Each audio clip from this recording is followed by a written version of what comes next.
So I'll start with this. A couple of years ago, an event planner called me because I was going to do a speaking event. And she called and she said, I'm really struggling with how to write about you on the little flyer. And I thought, well, what's the struggle? And she said, well, I saw you speak, and I'm going to call you a researcher, I think, but I'm afraid if I call you a researcher, no one will come because they'll think you're boring and irrelevant. And I was like, okay. And she said, but the thing I liked about your talk is, you're a storyteller, so I think what I'll do is just call you a storyteller. And of course, the academic, insecure part of me was like, you're going to call me a what? And she said, I'm going to call you a storyteller. And I was like, oh, why not Magic Pixie? I was like, let me think about this for a second. And so I tried to call deep on my courage, and I thought, I am a storyteller. I'm a qualitative researcher. I collect stories. That's what I do. And maybe stories are just data with a soul, and maybe I'm just a storyteller. So I said, you know what? Why don't you just say I'm a researcher storyteller? And she went, there's no such thing. So I'm a researcher storyteller. And I'm going to talk to you today. We're talking about expanding perception. And so I want to talk to you and tell some stories about a piece of my research that fundamentally expanded my perception and really actually changed the way that I live and love and work and parent. And this is where my story starts. When I was a young researcher, doctoral student, my first year I had a research professor who said to us, here's the thing, if you cannot measure it, it does not exist. And I thought he was just sweet-talking me. I was like, really? And he's like, absolutely. So you have to understand that I have a bachelor's in social work, a master's in social work, and I was getting my PhD in social work. So my entire academic career was surrounded by people who kind of believed in the life's messy, love it, and I'm more the life's messy, clean it up, organize it, and put it into a bento box. And so to think that I had found my way, to found a career that takes me, really one of the big sayings in social work is lean into the discomfort of the work.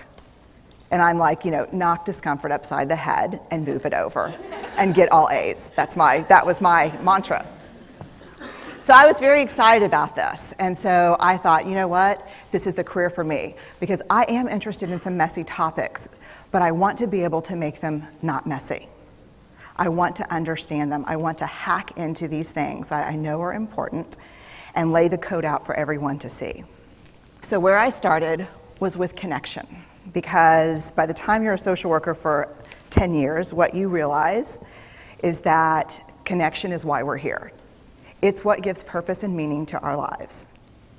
This is what it's all about. It doesn't matter whether you talk to people who work in social justice and mental health and abuse and neglect. What we know is that connection, the ability to feel connected, is neurobiologically, that's how we're wired, it's why we're here.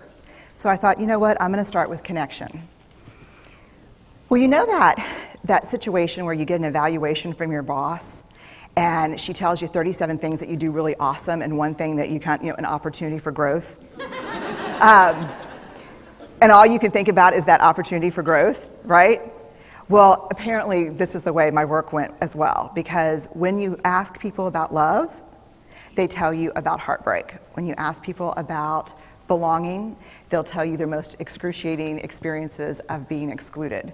And when you ask people about connection, the stories they told me were about disconnection. So very quickly, really about 6 weeks into this research, I ran into this unnamed thing that absolutely unraveled connection in a way that I didn't understand or had never seen. And so I pulled back out of the research and thought, I need to figure out what this is. And it turned out to be shame. And shame is really easily understood as the fear of disconnection. Is there something about me that if other people know it or see it, that I won't be worthy of connection? The things I can tell you about it, it's universal. We all have it. The only people who don't experience shame have no capacity for human empathy or connection. No one wants to talk about it, and the less you talk about it, the more you have it. What underpinned this shame, this I'm not good enough, which we all know that feeling. I'm not blank enough. I'm not thin enough, rich enough, beautiful enough, smart enough, promoted enough. The thing that underpinned this was excruciating vulnerability. This idea of, in order for connection to happen, we have to allow ourselves to be seen, really seen. And you know how I feel about vulnerability. I hate vulnerability. And so I thought, this is my chance to beat it back with my measuring stick. I'm going in, I'm gonna figure this stuff out, I'm gonna spend a year, I'm gonna totally deconstruct shame, I'm gonna understand how vulnerability works, and I'm gonna outsmart it. So I was ready, and I was really excited. As you know, it's not gonna turn out well. You know this. So I could tell you a lot about shame, but I'd have to borrow everyone else's time. But here's what I can tell you that it boils down to. And this may be one of the most important things that I've ever learned in the decade of doing this research. My 1 year has turned into 6 years, thousands of stories, hundreds of long interviews, focus groups. At one point, people were sending me journal pages and sending me their stories, thousands of pieces of data. And 6 years. And I kind of got a handle on it. I kind of understood this is what shame is, this is how it works. I wrote a book, I published a theory, but something was not okay. And what it was is that if I roughly took the people I interviewed and divided them into people who really have a sense of worthiness, that's what this comes down to, a sense of worthiness. They have a strong sense of love and belonging. And folks who struggle for it, and folks who are always wondering if they're good enough. There was only one variable that separated the people who have a strong sense of love and belonging and the people who really struggle for it, and that was the people who have a strong sense of love and belonging believe they're worthy of love and belonging. That's it. They believe they're worthy. And to me, the hard part of the one thing that keeps us out of connection is our fear that we're not worthy of connection, was something that personally and professionally I felt like I needed to understand better.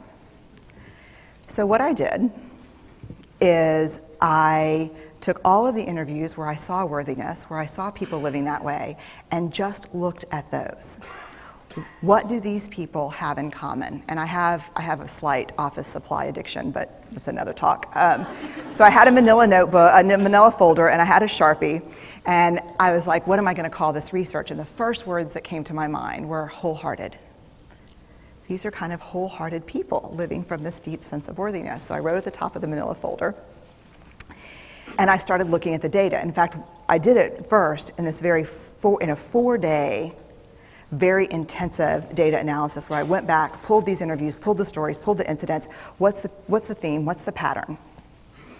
My husband left town with the kids because I always go into this kind of Jackson Pollock crazy thing where I'm just like writing and going and kind of just in my researcher mode. And so here's what I found. What they had in common was a sense of courage. And I want to separate courage and bravery for you for a minute. Courage, the original definition of courage, when it first came into the English language, it's from the Latin word cur, meaning heart. And the original definition was to tell the story of who you are with your whole heart. And so these folks had, very simply, the courage to be imperfect. They had the compassion to be kind to themselves first and then to others, because as it turns out, we can't practice compassion with other people if we can't treat ourselves kindly. And the last was they had connection, and this was the hard part, as a result of authenticity. They were willing to let go of who they thought they should be in order to be who they were, which is, you have to absolutely do that for connection. The other thing that they had in common was this. They fully embraced vulnerability. They believed that what made them vulnerable made them beautiful. They didn't talk about vulnerability being comfortable, nor did they really talk about it being excruciating, as I had heard earlier in the shame interviewing. They just talked about it being necessary. They talked about the willingness to say, I love you first. The willingness to do something where there are no guarantees. The willingness to breathe through waiting for the doctor to call after your mammogram.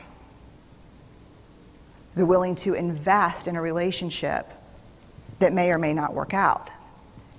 They thought this was fundamental. I personally thought it was betrayal. I could not believe I had pledged allegiance to research, where our job, the definition of research is to control and predict, to study phenomenon for the explicit reason to control and predict. And now my mission to control and predict had turned up the answer that the way to live is with vulnerability and to stop controlling and predicting. This led to a little breakdown, which actually looked more like this. And it did. It led to I call it a breakdown, my therapist calls it a spiritual awakening. Spiritual awakening sounds better than breakdown, but I assure you it was a breakdown. And I had to put my data away and go find a therapist. Let me tell you something. You know who you are when you call your friends and say, I think I need to see somebody. Do you have any recommendations?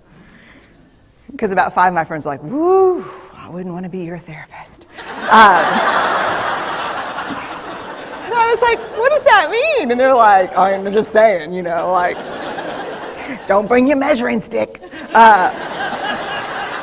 like, okay. So I found a therapist. My first meeting with her, Diana, I brought in my list of the way the wholehearted live. And I sat down, and she said, how are you? And I said, I'm great, I'm okay. And she said, what's going on? And I said, and this is a therapist who sees therapists, because we have to go to those because their BS meters are good. And so I said, here's the thing, I'm struggling. And she said, what's the struggle? And I said, well, I have a vulnerability issue, and I know that vulnerability is kind of the core of shame and fear and our struggle for worthiness, but it appears that it's also the birthplace of joy, of creativity, of belonging, of love, and I think I have a problem, and I need some help. And I said, but here's the thing, no family stuff, no childhood shit, I just need some strategies.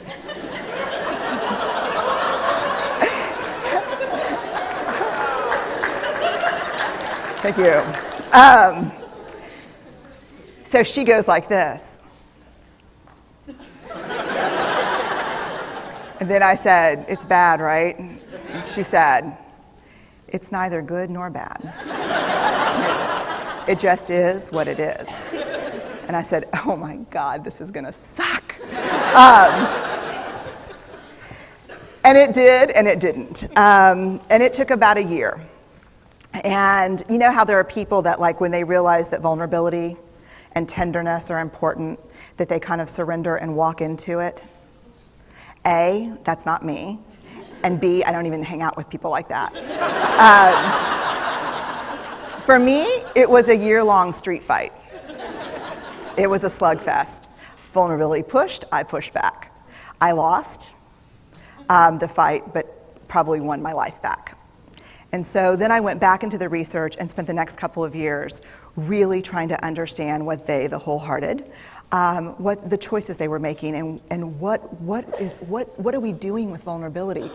Why do we struggle with it so much? Am I alone in struggling with vulnerability? No. So this is what I learned. We numb vulnerability. When we're waiting for the call, it was funny, I sent something out on Twitter and on Facebook that says, how would you define vulnerability? What makes you feel vulnerable? And within an hour and a half, I had 150 responses. Because I wanted to know, what's out there. Having to ask my husband for help because I'm sick and we're newly married. And initiating sex with my husband, initiating sex with my wife, being turned down, asking someone out, waiting for the doctor to call back, getting laid off, laying off people. This is the world we live in. We live in a vulnerable world. And one of the ways we deal with it is we numb vulnerability. And I think there's evidence, and it's not the only reason this evidence exists, but I think that it's a huge cause. We are the most in debt, obese, addicted, and medicated adult cohort in US history. The problem is, and I learned this from the research, that you cannot selectively numb emotion. You can't say, here's the bad stuff. Here's vulnerability, here's grief, here's shame, here's fear, here's disappointment. I don't want to feel these. I'm going to have a couple of beers and a banana nut muffin. I don't want to feel these. And I know that's knowing laughter. I hack into your lives for a living. I know that's, God. You can't numb those hard feelings without numbing the other affects or emotions. You cannot selectively numb. So when we numb those, we numb joy. We numb gratitude. We numb happiness. And then we are miserable and we are looking for purpose and meaning. And then we feel vulnerable. So then we have a couple of beers and a banana nut muffin. And it becomes this dangerous cycle. One of the things that I think that we need to think about is why and how we numb. And it doesn't just have to be addiction. The other thing we do is we make everything that's uncertain certain. Religion has gone from a belief in faith and mystery to certainty. I'm right, you're wrong, shut up. That's it. Just certain. The more afraid we are, the more vulnerable we are, the more afraid we are. This is what politics looks like today. There's no discourse anymore. There's no conversation. There's just blame. You know what blame? You know how blame is described in the research? A way to discharge pain and discomfort. We perfect. If there's anyone who wants their life to look like this, it would be me. But it doesn't work, because what we do is we take fat from our butts and put it in our cheeks. Which just, I hope in 100 years people will look back and go, wow. You know. And we perfect, most dangerously, our children. Let me tell you what we think about children.